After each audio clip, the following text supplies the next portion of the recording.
if you're wearing like a beautiful bag and gorgeous shoes, like no one's going to even look at the outfit and think, oh, that's not all designer. Like you can really make high street look designer.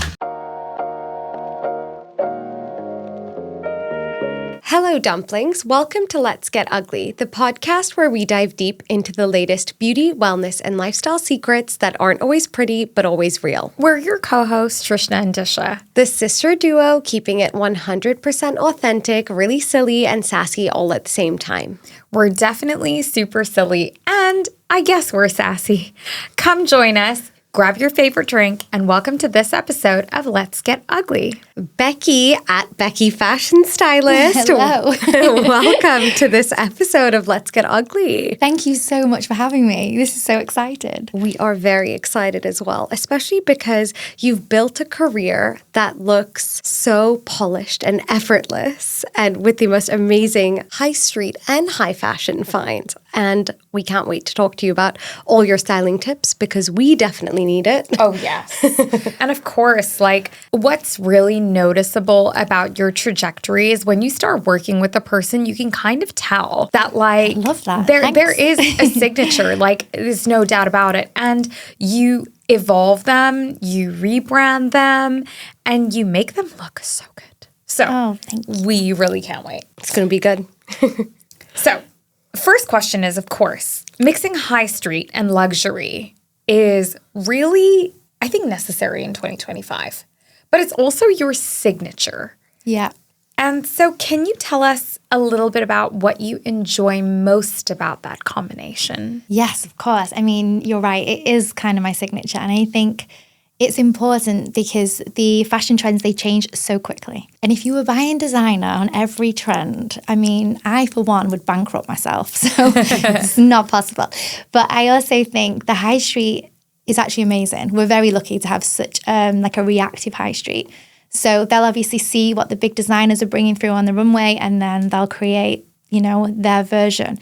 So my advice is always to like, if you're going for a fashion trend piece, then maybe buy a high street, but always accessorize with like high-end, elevated designer luxury brand products. Because if you're wearing like a beautiful bag and gorgeous shoes, like no one's going to even look at the outfit and think, oh, that's not all designer. Like you can really make high street look designer. And obviously designer doesn't really look high street. So it's a win-win to do it that way around. That's so interesting as well. I feel like it's also a very like Hong Kong thing. Yeah, it is. So we are from Hong Kong. Yeah. Okay. And basically, like in Hong Kong, everyone will be wearing like high street clothes that are like trendy, and then they'll just have the accessories, which are designer. And it's the way we do things as well. Yeah, it's something we really kind of grew up seeing, and it's so interesting because not a lot of people think like that. Really? And you'll be surprised. Yeah. So when we saw that was kind of your ethos, we're like, oh, but it's always interesting to see like why as well. Yeah, absolutely. Well, I think obviously you'll know as well, designer bags are often an investment piece, so they'll go up in value.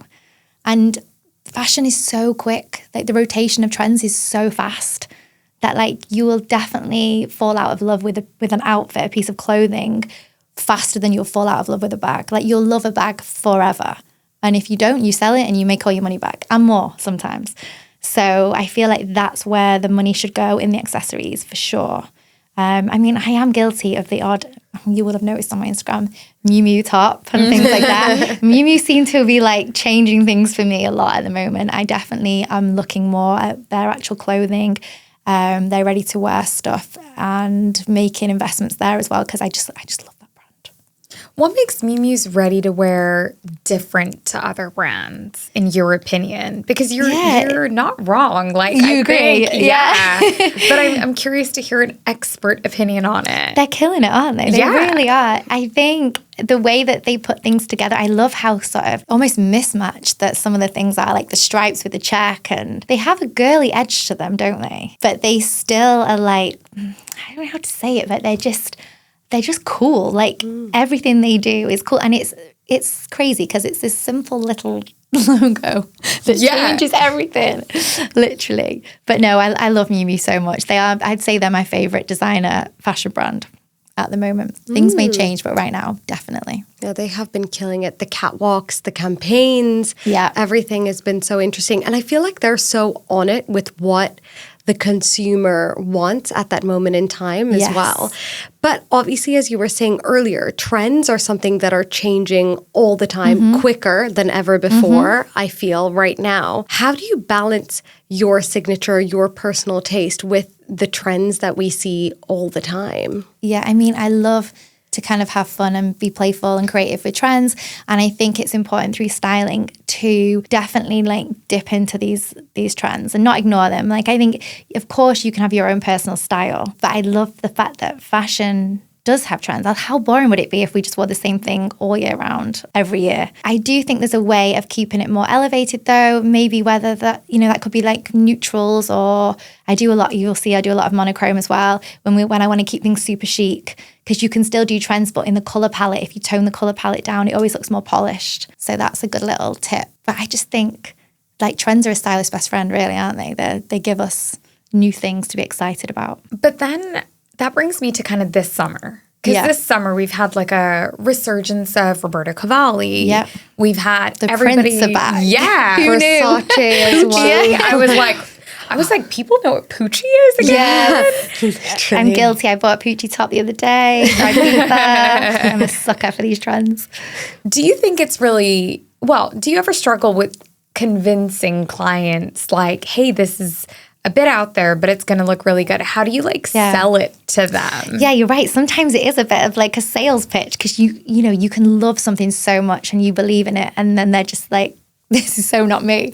And I am really good actually at understanding my clients' comfort zones, and each client will be different. And also, I don't want to push it to the point where they completely don't feel like themselves. So I am quite gentle with my encouragement. If I really believe in it, I'll try and sell it and see how they feel. And a lot of the times they will go for it. And if they don't want to, then that's fine, because I often find that in a month or two, when they kind of see that trend on other people and they kind of are seeing this momentum of this trend growing, then they seem to be more on board with it. So then we might use that same look that I adored and we'll put it on a later carpet or a later event. So often it gets seen, but just maybe a few months later. That's so interesting with that, especially because they also have their own personalities as well. So I guess when the trends are coming, do you kind of adjust things so it's like based off of their personality, like this trend would work, this trend wouldn't? Yes, or is it? Yeah, absolutely. And also, if I'll be working with a brand, with a client, then obviously the brand has a say as well in kind of like how they want that person to be dressed. If it's for TV, I get a different brief. So sometimes I'm not always my client that has the final say over the outfit, and we have to like meet in the middle, because there's lots of different people that are having opinions on the wardrobe and what we do. So yeah, it's a juggle sometimes of like keeping them happy, also ticking the box on the trends and their personality, but also following a brief of what I've been given from whoever's paying for the job, basically. Wow, that's a lot of people. How do you get your clients to trust you? Because you have clients that are long-term. Yeah, I'm so lucky. Which means they love you. I mean, they are really loyal. I'm so lucky. But then I think with any career, not just styling, there's certain things you have to be, like professional. There has to be a level of communication, reliable. There's lots of things that I think I would take into any career, not just styling, and I treat styling exactly the same. And I think also being kind and being like not being too loud a voice, but also like having the backbone to say, no, this looks really good, please trust me. Or like, absolutely not, this outfit's getting off, we're not wearing this. Like, I think that's important. I mean, so glam teams, including hair and makeup, we're sometimes some of the closest people to the client. And for example, they'll let you into like their private dressing rooms, and it's a really private space that they have to feel comfortable to let you into that world. So I feel very blessed that a lot of my clients obviously have been incredibly loyal and, come back time and time again. But I think also maybe with the red carpet, feedback, from the press, like positive feedback reinforces the trust. So when you first work with them, they might be a little bit nervous to kind of change direction. And then the press images will go out and they'll get great feedback. And then they ring and go, can we book you for the next one? So that's that helps. And I kind of love the adrenaline of like, what will the press say? Even though you shouldn't really care. And I don't actually care, but I just love, I mean, what other jobs do we do where our work is instantly out there? Like we'll finish a job, I get on a train to go home. This is a red carpet, for example. I get on the train to go back up north, and within the train journey, they will have walked the red carpet and the press will already be showing the images and people will already be making comments on like the outfit and they'll be on Instagram. And I find that really exciting. Some people would hate it and I'm just like, oh, what have they said? But I guess that's exciting because it gives you that validation. Also, you can see them feel confident in themselves as well, because clothes do that for you as well. Absolutely. Clothes are mad at doing that. They can completely change somebody's self-esteem. Like if you dress somebody and they feel amazing, their whole attitude changes. And I think clothes don't get enough credit for that. No, they absolutely don't, but it's so true. It is. It's so true. And I just think like often when we talk about the fashion industry and things like that, like these are the types of conversations that do get missed out because it's often like, what's the trend? What's the trend? Yeah. Let's go with that. Or like, who's leaving what design house? Because it's a rather house than of the feeling of wearing something that makes you feel really great. And like also with the role that you're in, whatever job you're in, if you dress the part to go into that job, I'm telling you, you'll go in with so much more confidence. You'll feel so much more better. And it's almost like that fake it till you make it kind of feeling of like, well, I look the part, so now I feel the part, so it's going to be a great day. I think that's really important about, you know, styling and making people feel great. That's really, really nice. I mean, when clients are looking to rebrand, because clothes are, I think, probably one of the biggest parts of that conversation in general. How do you balance that? Because obviously they had their vision of who they were and what they liked. Then obviously you're coming in with something completely new. How do you balance that in general? Usually that comes from, so they're with new management, for example. So then the new manager will like reach out and be like, we've got this whole idea for this rebrand. And you're right. It's like, okay, is the client on board with this? Yeah. Question one. Do they know? Do they know what's happening? And then I love to do actually some mood boards in this scenario where I would, you know, find examples of maybe other people out there that've got really cool style that I think aligns so well with the client. And we just gently go down that road and see how it goes. And you'll be surprised like how quickly they love it. And then they feel like they've got an identity and a certain style. And then it just becomes easier and easier. And then actually what is so amazing when you do that is that fashion brands that maybe would have never like looked at them or loaned to them before all of a sudden are saying, yes, of course we'll dress that person. Like, what do you need? So I think the journey is that as well. Like, you know, giving them an identity and a style that other people and other brands take notice of. I think that's really interesting. I mean, moving on to kind of your personal journey. Yeah. How did you fall in love with clothes? Do you know, it's hilarious. If you saw me as a child, I was like, I had all the Barbie dolls, like literally obsessed. Everyone else was playing with other toys, but I was so tunnel vision for like Barbie. I would go like down the toy shop aisles and I would just buy different clothes. And like this stylist was obviously growing in me, but I had no idea at that time. My mum was just like, oh, she just loves Barbie dolls. And Barbie would get changed like 1,000,000 times a day. And literally, honestly, 1,000,000 times a day. And she had all the accessories. It was a nightmare. But I actually was like, wow, what good training from an early age. Yeah. I was like dressing, you know, the most iconic girl in the world for like, you know, most of my childhood. So that was kind of my love of fashion, I think started really early. And when I actually went to university, I didn't actually know. At the time, there definitely wasn't degrees so specific in styling. So it was much more general terms. So I actually went down the journalism route because I was convinced that I would end up working for a magazine and I would be writing about fashion. And I do love to write. So I went down that road. And then when I was working these magazines, they kept saying to me, oh, we've got a shoot next week. Would you be interested in organising it, styling it? Gradually did that. And I was like, wow, this is so fun. Like, this is so much more fun than sat at a computer. I just took a detour. I joined an agency in Manchester.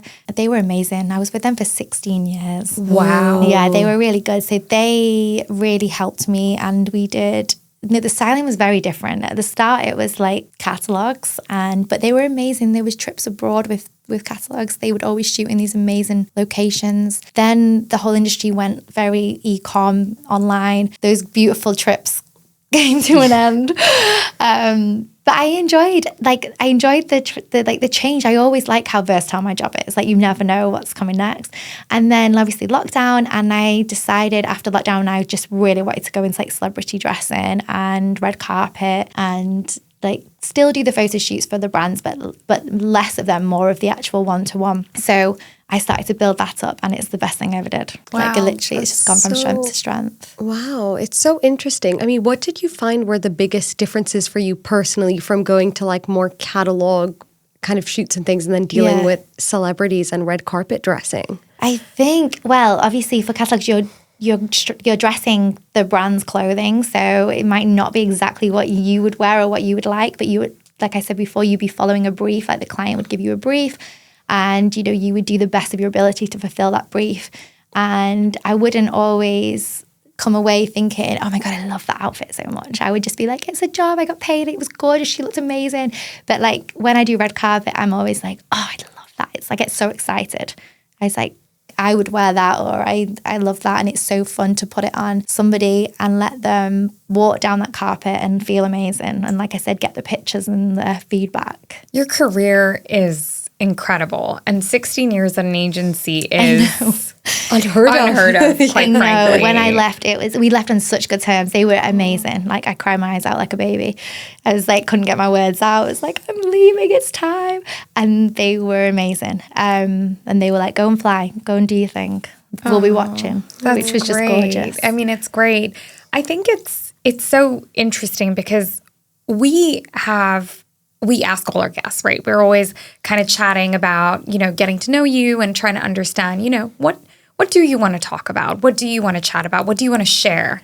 And we were actually really taken aback and a bit of surprised with what we're going to talk about next, to be honest, because I feel like it's so real and it's so important. And I feel like there isn't enough awareness about families, lives, and like the journeys and the decisions that we make as people. And something that you shared with us was your fertility journey. And I guess the first question I want to ask you is, what made you feel ready to talk about that now? I know, it's crazy because obviously my Instagram is so work related that unless you know me on like a personal level, and to be honest, all my friends really know this journey, but just nobody on social media. So friends and family have been on the ride with me. But I got to a point where I was just like, I just felt ready. It was so bizarre. I went through a lot of years of fertility struggle. And really at the same time, I was like trying to build this like styling career. So it was really two parallel, completely different worlds. So I kind of got to a point where, I hit rock bottom and I was like, I cannot do this anymore. I cannot be almost not wasting, but so fixated on chasing something that I was almost like forgetting to live at the same time. I was like just working, distraction, work. And I wasn't really focusing on like life and having fun.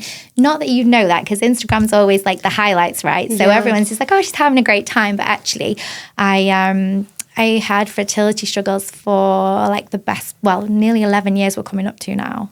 So quite a long time. Multiple like failed IVF and miscarriage and like just lots of sadness and heartbreak. And I got to the point where, I was like, okay, I must have a different path here. Like we were talking before about the cards that you have there, but like this trust that the universe or whatever has a different path for me, and perhaps this just wasn't it. And I was holding on to this so tightly and it just wasn't working. And I was like, this is crazy. Like I work so hard to get things to happen, and I'm like, I did everything under the sun that anyone tells you to do, and none of it was working. So I decided I need to let go. I need to surrender. And I always thought I would share this journey when it was a success, when I had a baby. I think like when you're going through IVF and you're kind of being quite secretive about the process, because it is quite personal, and you always think when you get a positive answer, then you'll tell the world. And then maybe I would share the struggle because I'd be like, oh, the baby's here now, so it's fine. I can tell you what's happened. But like obviously 10 years down the line, that just wasn't my path, like still no baby. So I got to the point where I was actually 39. So I turned 40 last year. And I think there's something so incredible about they say when you've got a 9 on the end of your birth year, they say it's quite transformative year. People like really evaluate what work they're in, their relationships, everything. I think I got to the point where I was like, I can't take this into like another decade, like feeling like this. Like I am done. Like whatever is my path now is my path. So yeah, I let it go and did just about every self-help thing you can do to do that. And like, I have to say there's this amazing peace that I never thought would be on the other side of it, having finally let that go. Thank you for sharing that with us. I think it's so important to talk about it because it is something that so many women go through and they often feel ashamed to talk about it as well because, you know, we feel like this is what's meant for us as well. But in terms of getting yourself out of it, what kind of self-help things did you do that worked for you to kind of get you into the positive space? I literally tried everything. But you're right, when you said about you kind of feel like a failure. You're like, well, I'm a woman. I'm supposed to do this, right? And like, it was really hard to see my life without being a mother. I was like, this isn't like what I've had in my plan. This is bizarre. It's not meant to happen. This is like what's happening here. But I literally tried everything, as in like quite holistic. I did like therapy, this amazing therapist. She was incredible. Like I really recommend therapy. It's insane. I feel like in America, it's just everyone goes to a therapist. But in the UK, it's quite a taboo thing and people still don't really look to therapy, where it's really life-changing. I did the whole journaling, the gratitude. I like exercise. Like I've never been good at meditation. That's something I'm trying to work on. But like I could go and do a yoga class and then it would be incorporated into the end of the class and then I would be pretty good at it. So I was like, okay, this is how I do this. Making my mind quieter and more peaceful and less noise. And anything that would create that atmosphere for me, I was like Reiki. Yeah, I just love it. And after a while, it took a while, but like they all seem to just help. And also they're tools now that to this day, if I'm ever feeling like stressed or overwhelmed with work, not just like the fertility stuff, then I can pull on these tools. I don't use them the same way that I did when I was in the thick of it, but like they're there if I need them. I think they're amazing tools to have to get you through things. I think it's really important to share that because I feel like people feel like they exhaust conventional things and then they panic and they're like, oh my gosh, you know, what do I do now? But there's actually a lot that you can do to really kind of rebuild yourself spiritually. And I think that's so interesting that you now call on them for very different reasons, which is incredible. But this is a topic that doesn't get talked about very often. I mean, I had a friend yesterday who posted about a miscarriage. And she did like a very lengthy post and she was like, you know, you just never think it's going to happen to you. And the trauma and the excitement, she was saying like, my miscarriage in reality went on longer than I knew I was pregnant. Oh, wow. But she was like, the conversation never really happens and no one really talks about these things. So I hope that this is a conversation starter for people. Definitely. But obviously with that experience being so transformative in a positive way in the end for you, how did that change the way that you see creativity and work and all the things that you were used to? Like, did you notice a shift in yourself in that way? Yeah, like massively. Do you know what? It's really weird. Like, I feel like when you do hit rock bottom, on the other side is this like amazing, like to anybody that's feeling like they're about to hit rock bottom or they are in that stage, there is this amazing thing on the other side. And if you get through it, it's like, it's only good. You have to be done. You have to be like, enough is enough. I am ready to change this. And it is a mindset thing. And healing, it's true what they say. It's definitely like a journey, not a destination for sure. And I think that my approach to work, when I was in the thick of it, I was controlling it, well, trying to control everything so that I would give myself the best possible chance of having a baby. So that would be like literally from like what environment I was working in, like stress levels, what I was eating, what I was drinking, what time I was going to bed. It was like, it got crazy. And I think the whole fertility journey, I've also sort of surrendered to have trust in like the universe and whatever path I'm on is my path. And I think I've been rewarded like tenfold with like work and even relationships. Like I'm so blessed. I've got such an amazing husband and we've always had an amazing relationship. But like since I let all that go as well, it's like gone like next level amazing. Wow. And I think these rewards are there, but you're so kind of blindsided into like looking at one thing, but there's such a big old picture, isn't there? It's just like kind of having gratitude for everything that you've got. But I also think now with work, if one door does close, I know that there's going to be another one that opens. I have faith that something good's coming. So that was something really lovely that came out of it. Wow, that is really beautiful, especially in industries that are so competitive as well, because you do hear a lot of no's and it's nice to know that there are ways around that too. Yeah, you can't let that get you down. Yeah. They say comparison is the thief of joy, and it really is. You have to just not worry what anyone else is doing and just stay in your lane, as they say. I love that. Speaking of staying in your lane, wanted to ask you, when things do get busy, out of your tools, what's your favorite way to reset? So this is probably, I do this a lot actually. You'll see on Instagram. You share this bit. I do a little road trip with the husband and the dog, and we usually go to the Cotswolds or somewhere like that that's like country walks and roast dinners and just complete relaxation. And that's my favorite thing to do, to like I really reset when I do that. And I come back and I'm like, right, I'm ready to go. Oh, I love that. That is probably the best way, especially with the dog. I know. Dogs are so good for you. We were talking about this before we came on air, weren't we? But we all have dogs and we love them so much. And I think they really, even the fertility journey that I went through, having a dog was like the best thing, because Ralphie is my baby. Yeah. Completely. And I think that you can give them so much love and they give you so much love back, don't they? Yeah, they really do. I feel like it's one of the best things that we ever, I think, as people can decide is to like have a pet. But we are biased towards dogs. Yes, we are. We all are. And they are the best. They are the best. So we are moving on to 3 quick-fire beauty questions that we ask every guest. Are you ready? Yes.